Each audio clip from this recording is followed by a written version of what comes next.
Friends, welcome back to my YouTube channel.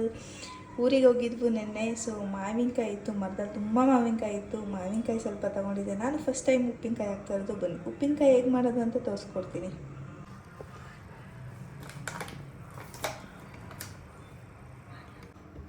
Friends, already ಮಾವಿನಕಾಯಿ ಹೆಚ್ಕೊಂಡಿದ್ದೀನಿ. ಇದಕ್ಕೆ 2 spoon ಖಾರದ ಪುಡಿ ಹಾಕೋಣ.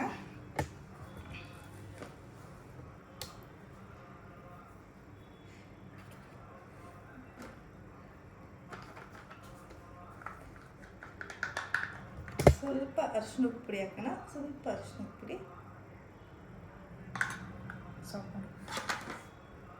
ಈ ಪೌಡರ್ ಬಂದು ಮೆಂತ್ಯ ಮತ್ತು 1 ಟೇಬಲ್ ಸ್ಪೂನ್ ಮೆಂತ್ಯ, ಸಾಸಿವೆನ ಹುರಿದು ಪುಡಿ ಮಾಡ್ಕೊಂಡಿದ್ದೀನಿ. ಸೊ ಇದು ಅರ್ಧ ಟೇಬಲ್ ಸ್ಪೂನ್, ಯಾಕೆ ಅಂದರೆ 4 ಮಾವಿನಕಾಯಿ ಹೆಚ್ಚಿದ್ದೀನಿ. ಸೊ ಅದಕ್ಕೆ ಇದಕ್ಕೆ ಸಾಕು ಅಂದ್ಕೊತೀನಿ. ಅರ್ಧ ಟೇಬಲ್ ಸ್ಪೂನು ಇದು ಸಾಕು ಮಾಡೋಣ. ಫ್ರೆಂಡ್ಸ್, ಇದು 2 ಟೇಬಲ್ ಸ್ಪೂನ್ ಆಫ್ ಸಾಲ್ಟ್ ಹಾಕ್ಕೊತಾ ಇದ್ದೀನಿ. 2 ಸ್ಪೂನ್ ಸಾಲ್ಟ್ ಹಾಕ್ಕೊತೀನಿ. ನೋಡ್ಬಿಟ್ಟು ಹಾಕ್ಕೊಳ್ಳಿ. ಕಲ್ಲುಪ್ಪು ಹಾಕಿದ್ರೆ ಇನ್ನೂ ಟೇಸ್ಟ್ ಬರುತ್ತೆ. ಕಲ್ಲುಪ್ಪು ಹಾಕೋಬೋದು.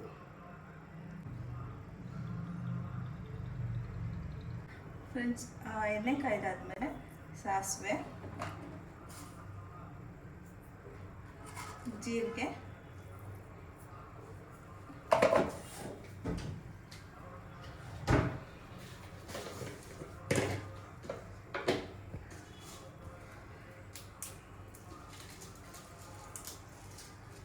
ಮೆಣಸಿನ್ಕಾಯಿ, ಬೆಳ್ಳುಳ್ಳಿ, ಸ್ವಲ್ಪ ಬಿಸಿ ಆಗಲಿ.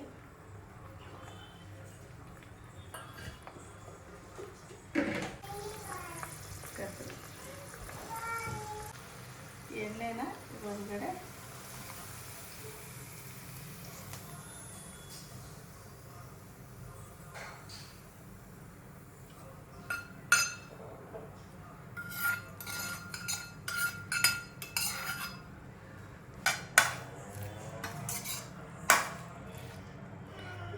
ಇದನ್ನು ಆ್ಯಕ್ಚುಲಿ 1 ಡೇ ಫುಲ್ ಬಿಡಬೇಕು. ಯಾಕೆಂದರೆ ಬಿಸಿ ಎಣ್ಣೆ ಹಾಕಿರೋದ್ರಿಂದ 24 ಅವರ್ಸ್ ಬಿಟ್ಟು ನಾಳೆ ಟೇಸ್ಟ್ ಮಾಡಿದ್ರೆ ಇನ್ನೂ ತುಂಬ ಚೆನ್ನಾಗಿರುತ್ತೆ.